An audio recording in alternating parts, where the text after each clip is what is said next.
ഇനി മറ്റ് ഗൾഫ് വാർത്തകളിലേക്കാണ് പോകുന്നത്.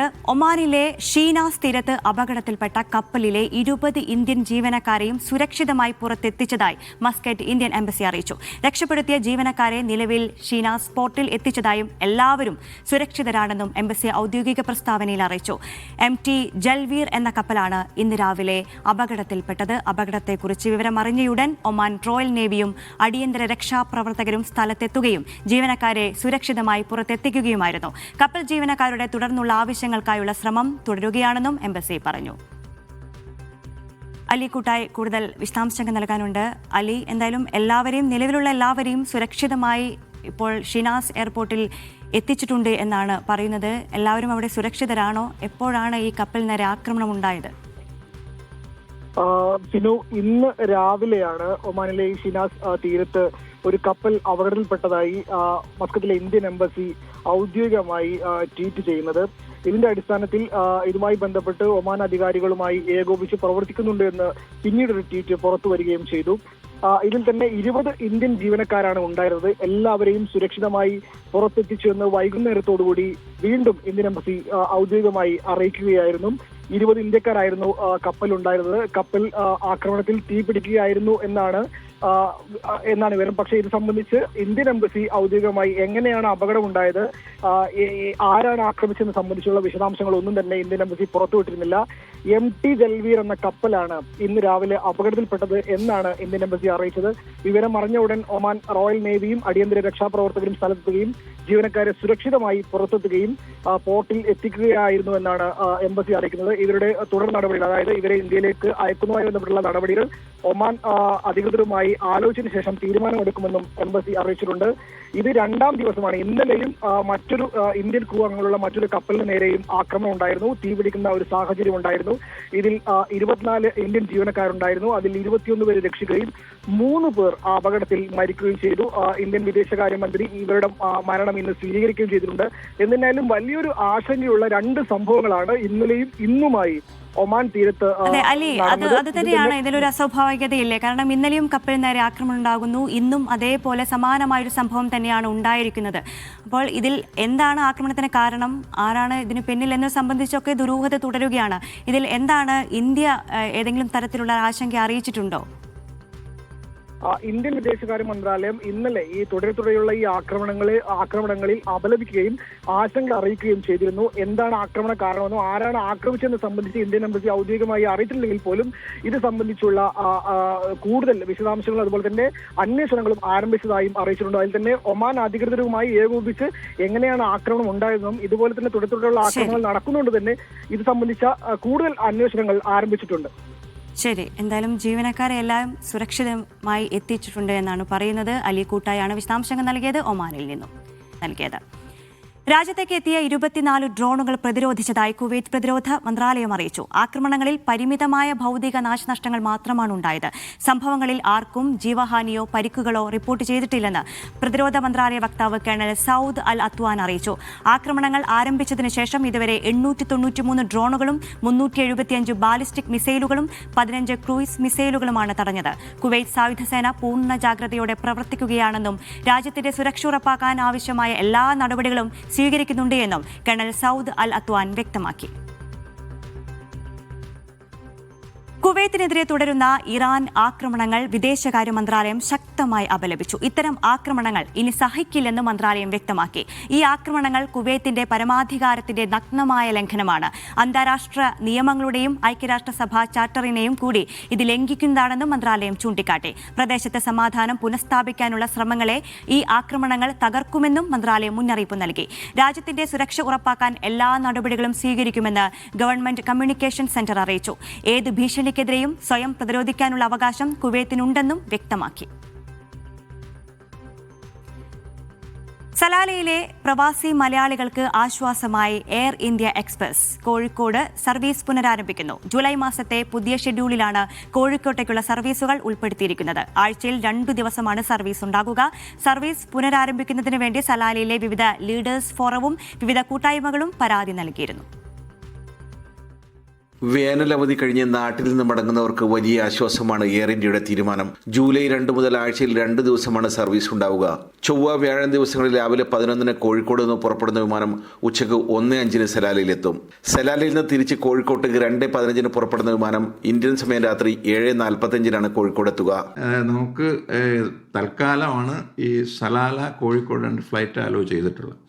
അപ്പോൾ അത് നമ്മൾ മാക്സിമം യൂട്ടിലൈസ് ചെയ്യണം. യൂട്ടിലൈസ് ചെയ്ത് ഒരു 80-85%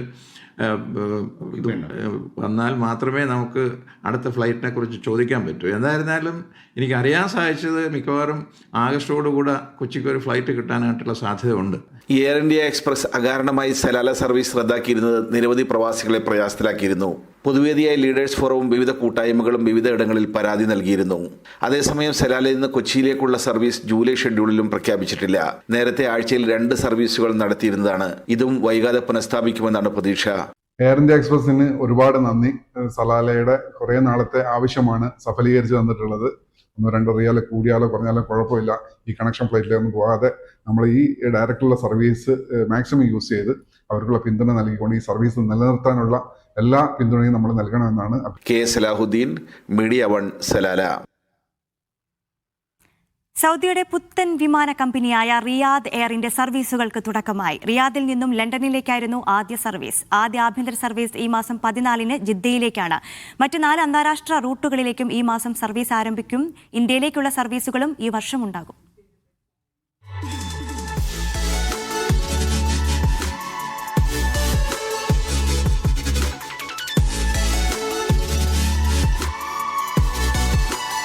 പ്രീമിയം സേവനങ്ങളുമായി ആദ്യത്തെ 2 വിമാനങ്ങൾ ഉപയോഗിച്ചാണ് റിയാദ് എയർ സർവീസ് ആരംഭിച്ചത്. ഇന്നലെ റിയാദിൽ നിന്നും പുറപ്പെട്ട വിമാനം ലണ്ടനിൽ ലാൻഡ് ചെയ്തു. പരീക്ഷണ പറക്കൽ കാലാവധിക്ക് ശേഷം കൊമേഴ്ഷ്യൽ സർവീസ് പ്രഖ്യാപിച്ചതിലും നേരത്തെയാണ് ആരംഭിച്ചത്. ജൂലൈ 1-ന് നടത്താനിരുന്ന ലണ്ടൻ സർവീസാണ് ഇന്നലെ പറന്നത്. ആദ്യ ആഭ്യന്തര സർവീസ് ജൂൺ 14-ന് ജിദ്ദയിലേക്കാണ്. മറ്റ് 4 അന്താരാഷ്ട്ര റൂട്ടുകളിലേക്കും ഈ മാസം സർവീസ് ഉണ്ട്. ദുബൈയിലേക്ക് ജൂൺ 18-നും കെയ്റോയിലേക്ക് ജൂൺ 25-നും വിമാനങ്ങൾ പറന്നുയരും. മാഡ്രിഡിലേക്ക് ജൂലൈ 17 മുതലാണ് സർവീസ്. മാഞ്ചസ്റ്ററിലേക്ക് ജൂലൈ 23-നും. ഇന്ത്യയിലേക്കുള്ള സർവീസുകളും ഈ വർഷം തന്നെയുണ്ടാകും. ആകെ 180 വിമാനങ്ങൾ 2030-നകം സ്വന്തമാക്കുകയാണ് റിയാദ് എയറിന്റെ സ്വപ്നം. നിലവിൽ 2 എണ്ണമാണെങ്കിലും ബാക്കിയുള്ളവ വരും മാസങ്ങളിലെത്തും. 2030ഓടെ തലസ്ഥാന നഗരമായ റിയാദിനെ ലോകമെമ്പാടുമുള്ള 100-ലധികം നഗരങ്ങളുമായി ബന്ധിപ്പിക്കുകയാണ് റിയാദ് എയറിന്റെ ലക്ഷ്യം. സൗദി ഭരണകൂടത്തിന്റെ എണ്ണ ഇതര വരുമാനം വർദ്ധിപ്പിക്കാനുള്ള പബ്ലിക് ഇൻവെസ്റ്റ്മെന്റ് ഫണ്ടാണ് വിമാന കമ്പനിയുടെ ഉടമസ്ഥർ. അഫ്തബ് റഹ്മാൻ, മീഡിയ 1, റിയാദ്. ഒമാനിൽ ഇറക്കുമതി ചെയ്യുന്ന സാധനങ്ങൾക്ക് തടി, പ്ലാസ്റ്റിക്, ലോഹം എന്നിവ കൊണ്ടുള്ള പാലറ്റുകൾ നിർബന്ധമാക്കുന്നു. ജൂലൈ 15 മുതൽ നിയമം പ്രാബല്യത്തിൽ വരും. അതിർത്തി പോസ്റ്റുകൾ വഴിയുള്ള വാണിജ്യ ചരക്കുനീക്കം സുഗമമാക്കാനും കസ്റ്റംസ് പരിശോധനകളിലെ താമസം ഒഴിവാക്കാനും ലക്ഷ്യമിട്ടാണ് ഈ മാറ്റം. ഇറക്കുമതി ചെയ്യുന്ന സാധനങ്ങൾ പ്രത്യേക തട്ടുകളിൽ സുരക്ഷിതമായി അടുക്കിയെത്തിക്കണം. GCC ഏകീകൃത കസ്റ്റംസ് നിയമം അനുസരിച്ചാണ് royal Oman police director general of customs ഈ പുതിയ തീരുമാനം പുറപ്പെടുവിച്ചത്. അതിർത്തി പോസ്റ്റുകൾ വഴിയുള്ള വാണിജ്യ ചരക്ക് നീക്കം സുഗമമാക്കാനും കസ്റ്റംസ് പരിശോധനകളിലെ താമസം ഒഴിവാക്കാനും ലക്ഷ്യമിട്ടാണ് പുതിയ നീക്കം. ജൂലൈ 15 മുതൽ കര അതിർത്തികൾ വഴി ഒമാനിലേക്ക് എത്തുന്ന എല്ലാ ചരക്കുകൾക്കും പാലറ്റുകൾ നിർബന്ധമാണ്. സെപ്റ്റംബർ 15 മുതൽ വിമാനത്താവളങ്ങളും തുറമുഖങ്ങളും വഴിയെത്തുന്ന ചരക്കുകൾക്കും ഈ നിയമം ബാധകമാകും. ലോഡിംഗ് കൈകാര്യം ചെയ്യലും ആവശ്യമായ എല്ലാ സാധനങ്ങളും തടി, പ്ലാസ്റ്റിക് അല്ലെങ്കിൽ ലോഹം എന്നിവ കൊണ്ടുള്ള പാലറ്റുകളിൽ വെച്ചിരിക്കണം. സാങ്കേതികമായി ഇല്ലെങ്കിൽ പ്രായോഗികമായി പാലറ്റുകൾ വെക്കാൻ സാധിക്കാത്ത സാധനങ്ങളെ ഈ നിയമത്തിൽ നിന്ന് ഒഴിവാക്കിയിട്ടുണ്ട്. ഇറക്കുമതിക്കാരും ലോജിസ്റ്റിക്സ് ഓപ്പറേറ്റർമാരും ഈ നിബന്ധന കൃത്യമായി പാലിക്കണമെന്ന് ഒമാൻ കസ്റ്റംസ് കർശന നിർദ്ദേശം നൽകിയിട്ടുണ്ട്. പുതിയ ചട്ടങ്ങൾ പാലിക്കാതെ എത്തുന്ന ചരക്കുകൾ കസ്റ്റംസ് സ്വീകരിക്കില്ലെന്നും അവ വന്ന രാജ്യത്തേക്ക് തന്നെ തിരിച്ചയക്കുമെന്നും അധികൃതർ മുന്നറിയിപ്പ് നൽകുന്നുണ്ട്. Media 1, Muscat. ഹജ്ജ് കർമ്മങ്ങൾ പൂർത്തിയാക്കിയ സംസ്ഥാന ഹജ്ജ് കമ്മിറ്റിക്ക് കീഴിലെത്തിയ ഹാജിമാരുടെ ആദ്യ സംഘം ഇന്ന് യാത്ര തിരിക്കും. നാളെ പുലർച്ചെ കൊച്ചിയിലാണ് മദീനയിൽ നിന്നുള്ള ആദ്യ വിമാനം എത്തുക. ജൂൺ 30ഓടെയാണ് മുഴുവൻ ഹാജിമാരും സൗദിയിൽ നിന്നും മടങ്ങുക. അല്പസമയത്തിനകം മദീനയിൽ നിന്നുള്ള ആദ്യ വിമാനം യാത്ര തിരിക്കും. സൗദി സമയം രാത്രി 10:50-നാണ് ഹാജിമാരുമായി ഫ്ലൈനാസ് വിമാനം പുറപ്പെടുക. ഷോർട്ട് ഹജ്ജ് വിഭാഗത്തിലെത്തിയ 397 തീർത്ഥാടകരാണ് ആദ്യ സംഘത്തിലുള്ളത്. നാളെ പുലർച്ചെ 6:30-നാണ് ഇവർ കൊച്ചിയിലെത്തുക. മന്ത്രി N. ഷംസുദ്ദീന്റെ നേതൃത്വത്തിൽ ആദ്യ വിമാനത്തിലെ തീർത്ഥാടകരെ സ്വീകരിക്കും. കുറഞ്ഞ കാലാവധിയുള്ള ഷോർട്ട് ഹജ്ജ് വിഭാഗത്തിലുള്ളവർ 3 ദിവസത്തെയും അല്ലാത്തവർ 8 ദിവസത്തെയും മദീന സന്ദർശനം പൂർത്തിയാക്കിയാണ് നാട്ടിലേക്ക് മടങ്ങുന്നത്. ഹജ്ജ് തീർത്ഥാടനം കഴിഞ്ഞ് മടങ്ങുന്ന എല്ലാ തീർത്ഥാടകരും എബോള നിരീക്ഷണത്തിന്റെ ഭാഗമായി സെൽഫ് ഡിക്ലറേഷൻ ഫോം പൂരിപ്പിച്ചു നൽകണം. കേന്ദ്ര ആരോഗ്യ മന്ത്രാലയത്തിന്റെ ഇതിനായുള്ള ഫോം മദീനയിൽ വെച്ച് തന്നെ തീർത്ഥാടകർക്ക് നൽകുന്നുണ്ട്. ഈ മാസം 21 മുതൽ കണ്ണൂരേക്കും 23 മുതൽ കോഴിക്കോട്ടേക്കുമുള്ള ഹാജിമാരുടെ മടക്കവും ആരംഭിക്കും. ജൂൺ 30-നാണ് മലയാളി ഹാജിമാരുടെ മടക്കയാത്ര പൂർത്തിയാവുക. Media 1 Medina. മുഹറം മാസത്തിലെ മതാചാരങ്ങൾക്കായുള്ള സുരക്ഷാ മാർഗനിർദ്ദേശങ്ങൾ കുവൈത്ത് ആഭ്യന്തര മന്ത്രാലയം പുറത്തിറക്കി. ഉസൈനിയ പരിസരത്ത് പുറത്ത് ബാനറുകളോ പതാകകളോ ഉയർത്തുന്നത് പൂർണ്ണമായും നിരോധിച്ചു. പാചക പ്രവർത്തനങ്ങൾ ഇനി മുതൽ മന്ത്രാലയം അംഗീകരിച്ച സ്കൂളുകളിൽ മാത്രമേ നടത്താൻ പാടുള്ളൂ. ഉസൈനിയകളിൽ ഹാജർ നിയന്ത്രണങ്ങളും ഇതോടൊപ്പം നടപ്പിലാക്കും. സംഭാവനകൾ ശേഖരിക്കണമെങ്കിൽ സാമൂഹികകാര്യ മന്ത്രാലയം അംഗീകരിച്ച മാർഗങ്ങളിലൂടെ മാത്രമേ പാടുള്ളൂ എന്നും അധികൃതർ വ്യക്തമാക്കി. മതപരമായ ആചാരങ്ങൾ സുരക്ഷിതമായും ക്രമീകൃതമായും നടക്കുന്നുണ്ടെന്ന് ഉറപ്പാക്കാൻ ബന്ധപ്പെട്ട എല്ലാ അധികൃതരുമായും ഏകോപനം തുടരുമെന്ന് ആഭ്യന്തര മന്ത്രാലയം അറിയിച്ചു. ഗാർഹിക തൊഴിലാളികളുടെയും ഡ്രൈവർമാരുടെയും സ്പോൺസർഷിപ്പ് ട്രാൻസ്ഫർ ഇനി സഹേൽ ആപ്പ് വഴി ഓൺലൈനായി ചെയ്യാമെന്ന് കുവൈത്ത് ആഭ്യന്തര മന്ത്രാലയം അറിയിച്ചു. ഇത് സംബന്ധമായ പുതുക്കിയ നിർദ്ദേശങ്ങളും മന്ത്രാലയം പുറപ്പെടുവിച്ചു.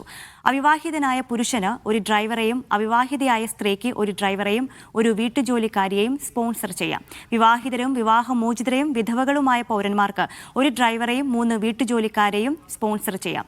എന്നാൽ കുട്ടികളുള്ള സ്ത്രീകൾക്ക് ഒരു ഡ്രൈവറെയും ഒരു വീട്ടുജോലിക്കാരെയും സ്പോൺസർ ചെയ്യാം. സർക്കാരിന്റെ ഡിജിറ്റൽ സേവന വിപുലീകരണത്തിന്റെ ഭാഗമായാണ് ഈ സൗകര്യം ഒരുക്കിയത് എന്ന് മന്ത്രാലയം വ്യക്തമാക്കി. പുതിയ സേവനം നടപ്പിലാക്കുന്നതോടെ സ്പോൺസർഷിപ്പ് ട്രാൻസ്ഫർ വേഗത്തിലും എളുപ്പത്തിലും പൂർത്തിയാക്കാൻ കഴിയും എന്നാണ് പ്രതീക്ഷ. കുവൈത്തിൽ വരും ദിവസങ്ങളിൽ ചൂട് കനക്കുമെന്ന് കാലാവസ്ഥാ വകുപ്പ് മുന്നറിയിപ്പ് നൽകി. വെള്ളിയാഴ്ചയും ശനിയാഴ്ചയും പരമാവധി താപനില 46 മുതൽ 48 ഡിഗ്രി സെൽഷ്യസ് വരെ എത്തുമെന്നാണ് ആക്ടിംഗ് ഡയറക്ടർ ധരാർ അൽ അലി അറിയിച്ചത്. ചൂടുള്ളതും വരണ്ടതുമായ കാലാവസ്ഥയോടൊപ്പം പൊടിപടലം നിറഞ്ഞ കാറ്റും അനുഭവപ്പെടും. ശനിയാഴ്ച രാത്രി തീരപ്രദേശങ്ങളിൽ ചൂടും ഈർപ്പവും കൂടും. പൊടിക്കാറ്റ് ദൃശ്യപരത കുറയ്ക്കുമെന്നതിനാൽ ജനങ്ങൾ ജാഗ്രത പാലിക്കണമെന്ന് കാലാവസ്ഥാ വകുപ്പ് അറിയിച്ചു. ടിക്ടോക്കിലുണ്ടായ പ്രശ്നങ്ങളെ തുടർന്ന് ഷാർജയിൽ കൊല്ലപ്പെട്ട കണ്ണൂർ സ്വദേശിയുടെ മൃതദേഹം ഇന്ന് രാത്രി നാട്ടിലേക്ക് കൊണ്ടുപോകും. പഴയങ്ങാടി മാട്ടൂൽ സ്വദേശി ഇസ്മായിൽ പൊന്നന്റെ മൃതദേഹം ഷാർജ വിമാനത്താവളത്തിൽ നിന്ന് ഇന്ന് രാത്രി 10:40 പുറപ്പെടുന്ന എയർ ഇന്ത്യ എക്സ്പ്രസ് വിമാനത്തിലാണ് കൊണ്ടുപോയിരിക്കുന്നത്. നാളെ പുലർച്ചെ കണ്ണൂർ വിമാനത്താവളത്തിലെത്തും. നടപടിക്രമങ്ങളുടെ ഭാഗമായി മൃതദേഹം കഴിഞ്ഞ ദിവസം ഷാർജ അൽ ഖാസിമി ആശുപത്രി മോർച്ചറിയിൽ നിന്ന് ഫോറൻസിക് വിഭാഗത്തിലേക്ക് മാറ്റിയിരുന്നു. 2.5 വർഷം മുൻപ് ദുബായ് നഗരത്തിൽ കാണാതായ മകനെ കണ്ണീരോടെ കാത്തിരിക്കുകയാണ് വയനാട് സ്വദേശിയായ ഒരു ഉമ്മ. പോലീസ് കണ്ടെത്തിയ അജ്ഞാത മൃതദേഹം മകന്റേത് ആണോ എന്ന് പരിശോധിക്കാൻ 1 വർഷം മുൻപ് DNA ടെസ്റ്റിന് ദുബായിലേക്ക് വിമാനം കയറിയതാണ് ഈ 50-കാരി. ഏറെ അലഞ്ഞിട്ടും ഫലമില്ലാതെ കാത്തിരിപ്പ് തുടരുകയാണ് ഈ ഉമ്മ. എന്റെ പൊന്നു മോനില്ലാതെ എനിക്ക് പറ്റത്തില്ല.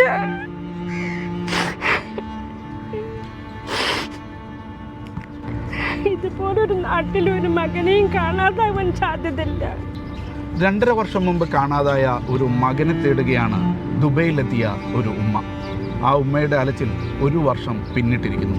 ഇപ്പോഴും ആ മകനെ കണ്ടെത്താനായിട്ടില്ല. 2024 ജാസ്മിയുടെ 2ാമത്തെ മകൻ അഫ്സലിനെ ദുബൈയിൽ കാണാതാകുന്നത്. 2 വർഷത്തിലേറെ സലൂണിൽ ജോലി ചെയ്തിരുന്ന മകൻ പുതിയ ജോലിക്ക് കയറാൻ സന്ദർശക വിസയിൽ നാട്ടിൽ നിന്നെത്തിയതിന് തൊട്ടു പിന്നാലെയാണ് കാണാതാകുന്നത്. ഞാൻ ഓൻ്റെ റൂമിൽ പോയതാ. അൽബർക്ക എന്ന് പറയുന്ന സ്ഥലത്താണ് ഓൻ താമസിച്ചിരുന്നത്. ഓൻ്റെ റൂമിൽ പോയപ്പോൾ ഓൻ്റെ റൂമിൽ ഓൻ്റെ എല്ലാ സാധനവും റൂമിലുണ്ട്. ഓൻ്റെ ബെഡിൽ ഷീറ്റ് സാധനം എല്ലാം ഓൻ്റെ റൂമിലുണ്ട്. മോന്റെ പേരെന്തായിരുന്നു? അഫ്സൽ എന്നാണ് പേര്. ദുബായ് പോലീസ് കണ്ടെത്തിയ ഒരു മൃതദേഹം അഫ്സലിൻ്റെതാണോ എന്ന സംശയം തോന്നി DNA ടെസ്റ്റിനായി 1 വർഷം മുമ്പാണ് ജാസ്മിൻ ദുബൈയിലെത്തുന്നത്. എൻ്റെ മോന് പിന്നെ ആളെന്ന സംശയത്തിൽ ഇവിടെ ഒരു ബോഡി കിട്ടിയിട്ട് നിങ്ങൾ ഉടനെ വരണം എന്ന് പറഞ്ഞ് ഈ KMCCൻ്റെ ആൾ, ഞങ്ങൾ പൊടുതന കമ്മിറ്റിയിൽ KMCCൻ്റെ ആൾ എന്നെ വിളിച്ച് ഉടനെ എമർജൻസി ടിക്കറ്റ് എടുത്ത് ഇവിടെ വന്ന് DNA ടെസ്റ്റ് ചെയ്തപ്പോൾ നമ്മളെ മോനില്ല. അപ്പം ഞാൻ പറഞ്ഞു ഇനി ഞാൻ പോകുന്നില്ല, വല്ല ജോലി എന്തെങ്കിലും ചെയ്ത് ഇവിടെ നിൽക്കുക, അവനെ കണ്ടുപിടിച്ചിട്ട് പൊക്കോളാന്ന് പറഞ്ഞു. മകനെ ഷാർജയിലും മറ്റും കണ്ടുവെന്ന് പലരുടെയും ഫോൺ വരും. പ്രതീക്ഷയോടെ അന്വേഷിച്ചിറങ്ങും. പക്ഷേ ഇതുവരെ നിരാശയായിരുന്നു ഫലം. ഷാർജ ഹോട്ടലിൽ ഭക്ഷണം കഴിക്കുന്നത് കണ്ടിട്ടുണ്ട്. അന്നൊക്കെ എല്ലാവരും അങ്ങനെ പറയുന്നു. നമ്മൾ എവിടേക്ക് വെച്ചിട്ടാണ് ഞാൻ സ്ത്രീ എന്ന നിലയ്ക്ക് എനിക്കിവിടെ ഒരു പാർക്ക് പോലും എനിക്കറിയില്ല. എല്ലാവരും പറയുന്നു അവിടെ കണ്ട് ഇവിടെ കണ്ടെന്ന്. ചിലർ പറയുന്നു CID ഓഫീസിൽ CID പിടിച്ച ഉള്ളിലാണ്, അവർക്ക് വരാൻ പറ്റാത്തത് കൊണ്ടാണ് ചിലർ പറയുന്നു. നമുക്കറിയില്ല എന്താണ് സംഭവിച്ചിട്ടുള്ളത്.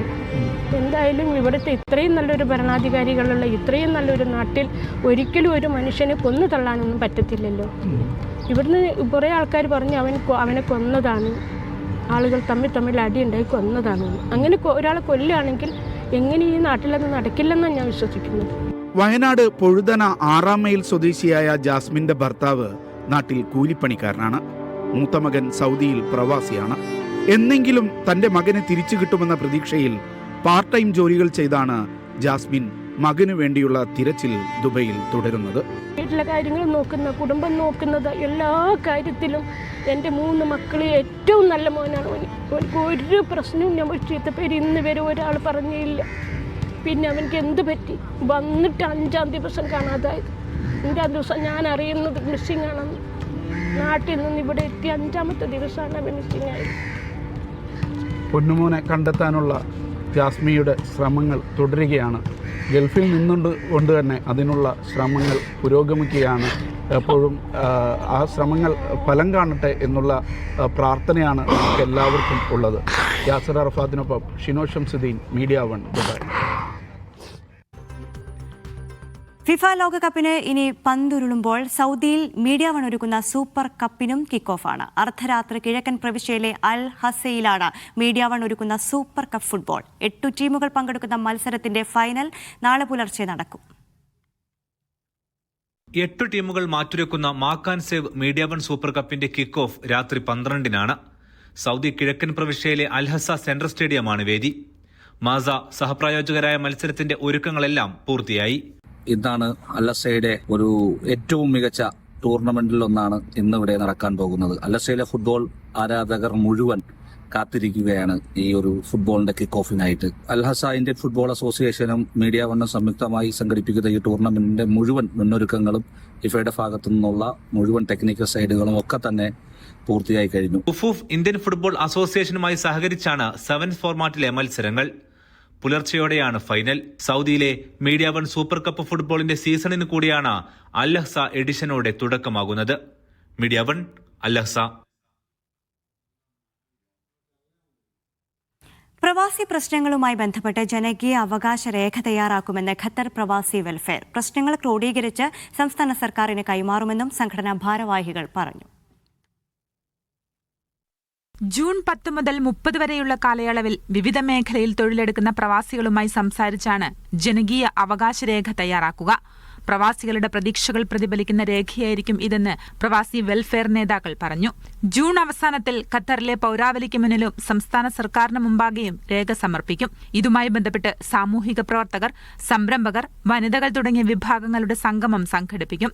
സോഷ്യൽ മീഡിയ വഴിയും വിവരശേഖരണം നടത്തും. വാർത്താ സമ്മേളനത്തിൽ പ്രവാസി welfare president R Chandramohan, general secretary Sharafudheen C, Ahammed Shafi, Rabeekh Saman തുടങ്ങിയവർ പങ്കെടുത്തു. Media 1 Doha.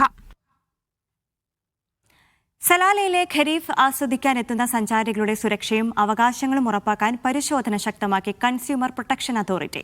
CPAയുടെ അൽ വുസ്ത വിഭാഗവും വാണിജ്യ വ്യവസായ നിക്ഷേപ പ്രോത്സാഹന കേന്ദ്രവും സംയുക്തമായാണ് പരിശോധന നടത്തിയത്. നിയമങ്ങൾ കൃത്യമായി പാലിക്കുന്നുണ്ടെന്ന് ഉറപ്പുവരുത്തിയ ഉദ്യോഗസ്ഥർ സുരക്ഷാ മാനദണ്ഡങ്ങൾ, വില വിവരങ്ങളിലെ സുതാര്യത എന്നിവയും വിലയിരുത്തി. സേവനങ്ങളുടെ ഗുണനിലവാരം ഉറപ്പാക്കാനും നിർദ്ദേശങ്ങൾ നൽകി. ഒമാന്റെ വിവിധയിടങ്ങൾ വേനൽ ചൂടിൽ വെന്തുരുകുമ്പോൾ തണുത്ത കാറ്റ് സമ്മാനിക്കുകയാണ് അൽ ഹർമ വിലായത്തിലെ ജബൽ ഷംസ്. ഒമാനിലെ ഏറ്റവും ഉയർന്ന കൊടുമുടിയായ ജബൽ ഷംസിൽ താപനില 15.3 ഡിഗ്രി സെൽഷ്യസ് മാത്രമാണ്. പ്രദേശത്ത് 11 മില്യൺ റിയാൽ ചെലവിൽ ഒരുക്കുന്ന ടൂറിസം പദ്ധതി കൂടി യാഥാർത്ഥ്യമാവുന്നതോടെ മൗണ്ടൻ ടൂറിസത്തിൽ ഒമാൻ മറ്റൊരു അധ്യായം രചിക്കും. ഒമാനിൽ കഴിഞ്ഞ 24 മണിക്കൂറിനിടെ ഫഹൂദിൽ 48 ഡിഗ്രി സെൽഷ്യസും രാജ്യത്തിൻ്റെ മറ്റു ഭാഗങ്ങളിൽ 46 ഡിഗ്രിക്ക് മുകളിലുള്ള താപനില രേഖപ്പെടുത്തിയപ്പോഴാണ് ജബൽ ഷംസ് സഞ്ചാരികൾക്ക് തണുത്ത കാറ്റ് സമ്മാനിക്കുന്നത്. ജബൽ ഷംസിലെ താപനില 15.3 ഡിഗ്രി സെൽഷ്യസ് മാത്രമാണ്. സമുദ്രനിരപ്പിൽ നിന്ന് 3000 മീറ്ററിലധികം ഉയരത്തിൽ സ്ഥിതി ചെയ്യുന്നതാണ് ജബൽ ഷംസിന് ഈ സവിശേഷമായ കാലാവസ്ഥ ഉണ്ടാകാനുള്ള പ്രധാന കാരണം. അന്തരീക്ഷ മർദ്ദം കുറയുന്നതും ഉയരത്തിനനുസരിച്ച് വായു തണുക്കുന്നതുകൊണ്ടാണ് താപനില വ്യത്യാസപ്പെടുന്നത്. അതേസമയം ജബൽ ഷംസിൽ 1,45,000 ചതുരശ്ര മീറ്റർ വിസ്തൃതിയിൽ ലോകോത്തര ടൂറിസം കേന്ദ്രം ഒരുങ്ങുന്നുണ്ട്. 11 മില്യൺ ഒമാൻ റിയാൽ ചെലവഴിച്ച് 2 ഘട്ടമായാണ് പദ്ധതി നടപ്പാക്കുന്നത്. ഒമാൻ മിഷൻ 2040 ഭാഗമായി ഗവർണറേറ്റുകൾ തമ്മിൽ നടത്തിയ ഏറ്റവും മികച്ച വികസന പദ്ധതികളുടെ മത്സരത്തിൽ 1ാം സ്ഥാനം നേടിയ പ്രോജക്റ്റാണിത്. നിലവിൽ ആരംഭിച്ചിരിക്കുന്ന 1ാം ഘട്ടത്തിൽ സൈറ്റ് ഒരുക്കൽ, ഭൂമി വികസനം, ജലം, വൈദ്യുതി അടക്കമുള്ള അടിസ്ഥാന സൗകര്യങ്ങൾ, പൊതു സംവിധാനങ്ങൾ എന്നിവയാണ് പൂർത്തിയാവുക. വിനോദസഞ്ചാര സൗകര്യങ്ങൾ ഉൾപ്പെടുന്ന 2ാം ഘട്ടത്തിനായുള്ള ടെൻഡർ അടുത്ത ഘട്ടത്തിൽ പുറപ്പെടുവിക്കും. Media 1, Muscat. ഹൃദയാഘാതത്തെ തുടർന്ന് തിരുവനന്തപുരം സ്വദേശി ദോഹയിൽ മരിച്ചു. പേരൂർക്കട വഴയില കസ്തൂർബ ഗാന്ധി ലൈൻ നിവേദിതം ഹൌസിലെ അമ്പിളിയാണ് മരിച്ചത്. 69 വയസ്സായിരുന്നു. ഭർത്താവ് മോഹൻ, കൊച്ചുനാരായണൻ, ആര്യ മോഹൻ, മകളും ആനന്ദ് വേലായുധൻ ശ്രീകുമാർ മരുമകനുമാണ്. മൃതദേഹം പ്രവാസി വെൽഫെയർ റിപ്പാട്രിയേഷൻ വിങ്ങിന്റെ കീഴിൽ നടപടിക്രമങ്ങൾ പൂർത്തിയാക്കി നാട്ടിലേക്ക് കൊണ്ടുപോകും. UAE ഐക്യദാർഢ്യം പ്രഖ്യാപിച്ച് അബുദാബി ഇന്ത്യൻ ഇസ്ലാമിക് സെന്റർ സംഘടിപ്പിക്കുന്ന പ്രൗഡ് ഓഫ് UAE ആഘോഷങ്ങൾ ഈ മാസം 13 നടക്കും. UAE സഹിഷ്ണുതാ മന്ത്രി ഷൈഖ് നഹിയാൻ, സാമൂഹിക വികസന വകുപ്പ് chairman Shamis Ali Khalfan, Indian ambassador doctor Deepak Mittal, MA Yusuffali തുടങ്ങിയവർ പങ്കെടുക്കുമെന്ന് ഇസ്ലാമിക് സെന്റർ വാർത്താ സമ്മേളനത്തിൽ അറിയിച്ചു. ഭാരവാഹികളായ Abdul Rauf Haqni, advocate KV Muhammad Kunhi, U Abdulla Farooqui തുടങ്ങിയവർ വാർത്താ സമ്മേളനത്തിൽ പങ്കെടുത്തു. ബ്രിട്ടീഷ് ഭക്ഷ്യ ഉൽപ്പന്നങ്ങളുടെ വിപുലമായ ശേഖരമൊരുക്കി സൗദിയിലെ Lulu group. Lulu British food വീക്കിന്റെ ഭാഗമായാണ് മേള. ബ്രിട്ടീഷ് ഭക്ഷ്യ ഉൽപ്പന്നങ്ങളെ പരിചയപ്പെടുത്തുകയാണ് ലക്ഷ്യം. സൗദിയുടെ വിവിധ ഇടങ്ങളിൽ പ്രമുഖർ മേള ഉദ്ഘാടനം ചെയ്തു. ലുലു ബ്രിട്ടീഷ് ഫുഡ് വീക്കിന് സൗദിയിൽ തുടക്കമായിരിക്കുകയാണ്. ബ്രിട്ടീഷ് ഭക്ഷ്യ ഉൽപ്പന്നങ്ങൾ ഇവിടെ പരിചയപ്പെടാം.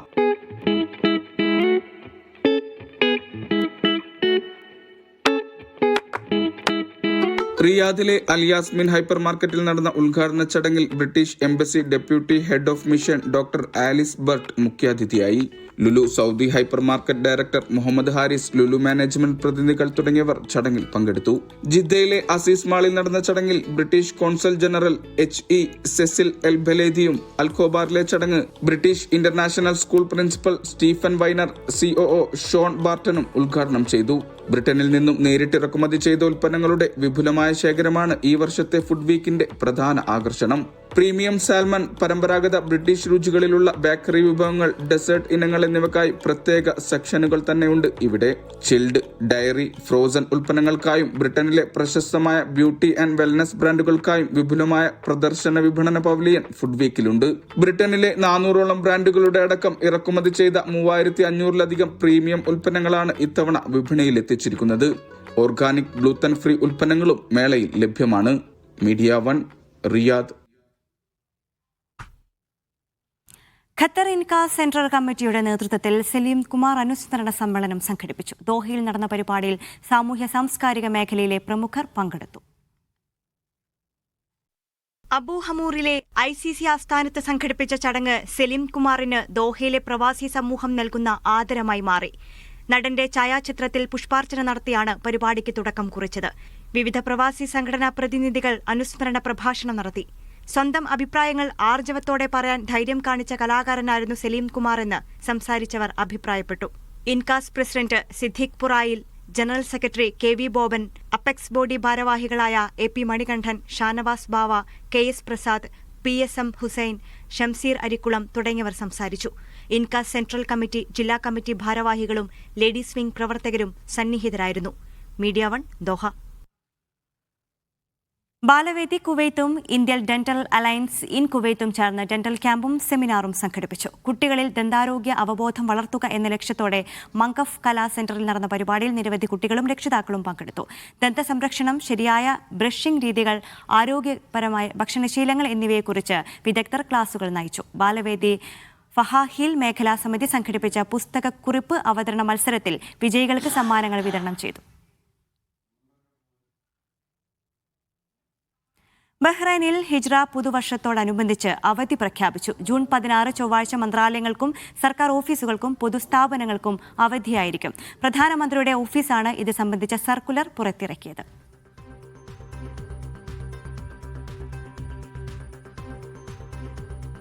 സ്വർണം വെള്ളി നിരക്കുകൾ.